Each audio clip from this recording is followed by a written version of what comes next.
নমস্কাৰ আজি মই আপোনালোকক দেখুৱাম সত্ৰীয়া নৃত্যত হস্তৰ ব্যৱহাৰ কেনেদৰে কৰিব লাগে হস্ত বা মুদ্ৰাৰ প্ৰয়োগ আমি এনেদৰে কৰিব লাগে যাতে মনৰ ভাৱবোৰ সুন্দৰকৈ প্ৰকাশ পায় হস্ত মুদ্ৰাৰ ভাগ হৈছে দুটা নৃত্য হস্ত আৰু নৃত্য হস্ত আমি সত্ৰীয়া নৃত্যত নৃত্য হস্তটো ব্যৱহাৰ কৰোঁ এই নৃত্য হস্তৰ আকৌ ভাগ দুটা অসংযুক্ত হস্ত আৰু সংযুক্ত হস্ত এখন হাতেৰে যোনবোৰ হস্ত দেখুৱা হয় সেইবোৰক কয় অসংযুক্ত হস্ত আৰু দুখন হাতেৰে যোনবোৰ হস্ত দেখুৱা হয় সেইবোৰক কয় সংযুক্ত হস্ত এতিয়া মই আপোনালোকক অসংযুক্ত হস্তখিনি দেখুৱাই দিম শ্ৰী হস্ত মুক্তাৱলীৰ মতে অসংযুক্ত হস্তৰ ভাগ হৈছে 30টা হস্ত মুদ্ৰা দেখুৱাবৰ বাবে আমি প্ৰথমতে আঙুলিৰ পৰিচয় শিকিব লাগিব এইটো হৈছে বুঢ়া আঙুলি এইটো হৈছে তৰ্জনী আঙুলি মাজৰটো হৈছে মধ্যমা এইটো হৈছে অনামিকা আৰু এই সৰুটো হৈছে কনিষ্ঠা পতাক হস্ত এনেকৈ হাতখন সিধাকে লৈ বুঢ়া আঙুলিটো অলপ ভাঁজ কৰি দিলে হৈছে পতাক হস্ত পতাক হস্তৰ বিনিয়োগসমূহ হ'ল এনেকৈ পতাক হস্তখন লৈ আপোনালোকে আশীৰ্বাদত ব্যৱহাৰ কৰিব পাৰে আশীৰ্বাদ দেখুৱাত দ্বিতীয়টো হৈছে আপোনালোকে এই পতাক হস্তৰে পতাকা দেখুৱাব পাৰে এনেকৈ আৰু যদি আপোনালোকে দুখন পতাক হস্ত লৈ এনেকৈ দিয়ে তেতিয়া ইয়াক দুৱাৰ বুজাব পাৰি আৰু এনেকৈ দুখন পতাক হস্ত লৈ আপোনালোকে লজ্জাও দেখুৱাব পাৰে এনেকৈ আৰু দুখন এনেকৈ ভাঁজ কৰি ওপৰফালে এনেকৈ দিলে পৰ্বতটো দেখুৱাব পাৰে পদ্মকোষ আঙুলিকেইটা যদি এনেকৈ ভাঁজ কৰি দিয়ে এয়া হৈছে পদ্মকোষ পদ্মকোষৰ বিনিয়োগ হৈছে আপোনালোকে এই পদ্মকোষ হস্তৰে সৰু পদুমৰ কলি দেখুৱাব পাৰে সৰু কিবা বল বা ফল দেখুৱাব পাৰে কিবা এনেকৈ সৰু মাটিৰ পাত্ৰ দেখুৱাব পাৰে আৰু ভিক্ষাৰ পাত্ৰও দেখুৱাব পাৰে শংখমুখ বা সংচাস্য এনেকৈ হাতখন সিধা কৰি এই প্ৰথম তৰ্জনী আঙুলিটো আৰু মধ্যমা আঙুলিটো যদি এনেকৈ ভাঁজ কৰি বুঢ়া আঙুলিটোৰ ওপৰত দিয়ে আৰু এই দুটা এনেকৈ সিধা ৰাখে এইটো হস্ত হৈছে সংচাস্য বা শংখমুখ ইয়াৰ বিনিয়োগ হৈছে নামতে আছে হাঁহৰ ঠোঁট বা এই হস্তটোৰে আপোনালোকে এনেকৈ আলতা লগোৱা দেখুৱাব পাৰে সেন্দুৰ লোৱা দেখুৱাব পাৰে আৰু এনেকৈ কাণফুলি পিন্ধা দেখুৱাব পাৰে লগতে অলংকাৰ পিন্ধাও দেখুৱাব পাৰে কৰ্তৰি মুখ আমি দুই ধৰণে দেখুৱাব পাৰোঁ প্ৰথমে আপোনালোকে যদি হাতখন এনেকৈ সিধাকৈ লয় অনামিকা আৰু কনিষ্ঠা আঙুলি দুটা এনেকৈ ভাঁজ কৰি দিয়ে আৰু বুঢ়া আঙুলিটো তাৰ ওপৰত দিয়ে আৰু এই দুটা আঙুলি এনেকৈ সিধাকৈ ৰাখে এইটো হৈছে প্ৰথম কৰ্তৰি মুখ আৰু দ্বিতীয় কৰ্তৰি মুখটো হৈছে এনেকৈ সিধাকৈ লৈ অকল এই অনামিকা আঙুলিটো নুমাই দিলে হ'ল আৰু বুঢ়া আঙুলিটো ইয়াতে সিধা কৰি ভাঁজ কৰি দিলে হ'ল আৰু এই প্ৰথম দুটা আঙুলিৰ মাজত এনেকৈ গেপ দিলে হ'ল এইটোৱে হৈছে দ্বিতীয় কৰ্তৰি মুখ এই কৰ্তৰি মুখ দুটাৰ বিনিয়োগ হৈছে প্ৰথমে আমি এনেকৈ নয়নত ব্যৱহাৰ কৰিব পাৰোঁ এনেকৈ কেঁচি দেখুৱাব পাৰোঁ এনেকৈ পথ দেখুৱাব পাৰোঁ আৰু এনেকৈ মূৰটো তল কৰি চৰণত দেখুৱাব পাৰোঁ অলপদ্ম এনেকৈ হাতখন সিধা ৰাখি যদি আঙুলিকেইটা এনেকৈ ভাঁজ কৰি দিয়া যায় এইটো হৈছে অলপদ্ম এই অলপদ্মৰ বিনিয়োগ হৈছে নামতে আছে পুৰা ফুলি থকা পদুম ফুল এনেকৈ বল দেখুৱাব পাৰি এনেকৈ বল খেলা দেখুৱাব পাৰে আপোনালোকে এনেকৈ স্ত্ৰী বুজাব পাৰি আৰু কিবা এনেকৈ ঘূৰণীয়া পাত্ৰ বা ফল দেখুৱাব পাৰি ত্ৰিপতাক এনেকৈ হাতখন সিধা কৰি অকল অনামিকা আঙুলিটো যদি এনেকৈ ভাঁজ কৰি দিয়া যায় আৰু বুঢ়া আঙুলিটো যদি অলপ এনেকৈ ভাঁজ কৰি দিয়া যায় এইটো হৈছে ত্ৰিপতাক হস্তৰ বিনিয়োগসমূহ হৈছে এনেকৈ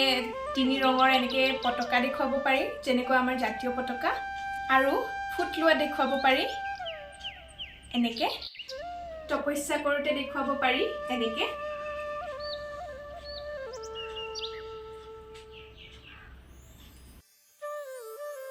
মুষ্টি এনেকৈ হাতখন মুঠা মাৰি ল'লে এইটো হৈছে মুষ্টি এই মুষ্টিকৰ বিনিয়োগ হৈছে প্ৰহাৰত ব্যৱহাৰ কৰিব পাৰি এনেকৈ গদা ধৰাত ব্যৱহাৰ কৰিব পাৰি বীৰত্ব দেখুৱাব পাৰি আৰু কিবা গোল বা গোটা বস্তু এনেকৈ ধৰাত দেখুৱাব পাৰি। শিখৰ হস্ত এনেকৈ হাতখন মুঠা মাৰি বুঢ়া আঙুলিটো যদি এনেকৈ মেলি ভাঁজ লগাই দিয়া যায় এনেকৈ, এইটো হৈছে শিখৰ হস্ত। শিখৰ হস্তৰ বিনিয়োগ হৈছে এনেকৈ পাহাৰৰ শিখৰত দেখুৱাব পাৰি, পৰ্বত দেখুৱাব পাৰি, এনেকৈ যুদ্ধত ধনু দেখুৱাব পাৰি, আৰু এনেকৈ তিলক লগোৱাত দেখুৱাব পাৰি, আৰু এনেকৈ শিৱলিংগটো দেখুৱাব পাৰি।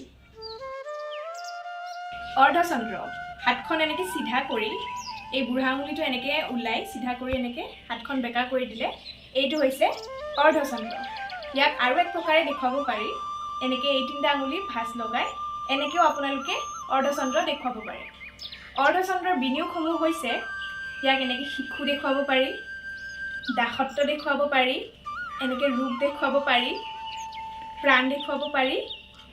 অৰ্ধচন্দ্ৰ দেখুৱাব পাৰি, নামতেই আছে, আৰু এনেকৈ কংকণ পিন্ধাটো দেখুৱাব পাৰি।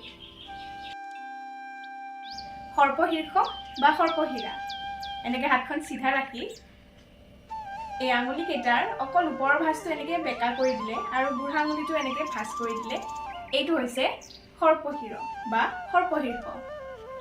এই হস্তটিৰ বিনিয়োগ হৈছে সৰ্পত দেখুৱাব পাৰি, সৰ্পৰ গমন দেখুৱাব পাৰি, কিবা বাতি বা পাত্ৰ দেখুৱাব পাৰি, এনেকৈ হাতীৰ দাঁত দেখুৱাব পাৰি, এনেকৈ জলৰ দানত দেখুৱাব পাৰি। সুচিমুখ বা সুচাস্য এনেকৈ হাতখন চিধা কৰি এই মধ্যমা আঙুলি আৰু বুঢ়া আঙুলিটো এনেকৈ দি এইকেইটা আঙুলি এনেকৈ চিধাকৈ ৰাখিলে এইটো হৈছে সুচিমুখ বা সুচাস্য হস্ত। এই সুচাস্য হস্তৰ বিনিয়োগসমূহ হৈছে এনেকৈ দুখন হাতত সুচাস্য ল'লে এনেকৈ লতা দেখুৱাব পাৰি, আৰু ক্ৰোধ দৃষ্টি দেখুৱাব পাৰি, এনেকৈ ফুল তোলা দেখুৱাব পাৰি, আৰু এনেকৈ ফুলৰ মালা গঁথাটো দেখুৱাব পাৰি। খটকামুখ হাতখন চিধা ৰাখি এই তৰ্জনী আৰু মধ্যমা আঙুলি দুটা এনেকৈ বুঢ়া আঙুলিৰ লগত ভাঁজ কৰি আৰু এই দুটা আঙুলিও এনেকৈ বেকা কৰি এইটো হৈছে খটকামুখ। এই হস্তটোৰ বিনিয়োগ হৈছে এনেকৈ মালা পিন্ধনত দেখুৱাব পাৰি, ফুল তোলাত দেখুৱাব পাৰি, অলংকাৰ পিন্ধাও দেখুৱাব পাৰি, আৰু মৃগটো দেখুৱাব পাৰি। অৰাল এনেকৈ হাতখন চিধা কৰি এই তৰ্জনী আঙুলিটো এনেকৈ ভাঁজ কৰি এই বুঢ়া আঙুলিটো এনেকৈ ভাঁজ কৰি দিলে এইটো হৈছে অৰাল। অৰালৰ বিনিয়োগসমূহ হৈছে এনেকৈ পত্ৰ লিখনত, চিত্ৰ অংকনত, আৰু ৰাক্ষস দেখুৱাব লাগিলে এনেকৈ। শুকতুণ্ড এনেকৈ হাতখন চিধা ৰাখি এই তৰ্জনীটো এনেকৈ ভাঁজ কৰি দি এই বুঢ়া আঙুলিটো ভাঁজ কৰি দি এই অনামিকা আঙুলিটো পূৰা এনেকৈ বেকা কৰি দিলে এইটো হৈছে শুকতুণ্ড। এই হস্তটিৰ বিনিয়োগ হৈছে এনেকৈ দুখন হাতেৰে যদি শুকতুণ্ড লয় তেতিয়াহ'লে এনেকৈ গছ দেখুৱাব পাৰে, এনেকৈ মেলা চুলি দেখুৱাব পাৰে, আৰু কৰ্ণত দেখুৱাব পাৰে। সদংশস্ত এনেকৈ হাতখন চিধা ৰাখি এই তৰ্জনী আঙুলিটো বুঢ়া আঙুলিটোৰ লগত এনেকৈ দিলে এইটো হৈছে সদংশস্ত। এই হস্তটোৰ বিনিয়োগসমূহ হৈছে এনেকৈ ফুল তোলাত দেখুৱাব পাৰে, লিখনত দেখুৱাব পাৰে, অলংকাৰ পিন্ধাত দেখুৱাব পাৰে, আৰু বচনত দেখুৱাব পাৰে, আৰু লগতে বন্তি জ্বলোৱাটো দেখুৱাব পাৰে। এয়া আছিল 15টা আসংযুক্ত হস্ত। পিছৰ 15টা হস্ত পাবলৈ মোৰ চেনেলটো ছাবস্ক্ৰাইব কৰি দিব। আপোনালোকে যদি মোৰ ভিডিঅ'টো ভাল পাইছে আৰু যদি কিবা শিকিবলৈ পোৱা বুলি ভাবিছে তেতিয়াহ'লে মোৰ ভিডিঅ'টো লাইক, কমেণ্ট আৰু শ্বেয়াৰ কৰি দিব, আৰু লগতে পিছৰ ভিডিঅ'বোৰ পাবলৈ মোৰ চেনেলটো ছাবস্ক্ৰাইব কৰি দিব। ধন্যবাদ।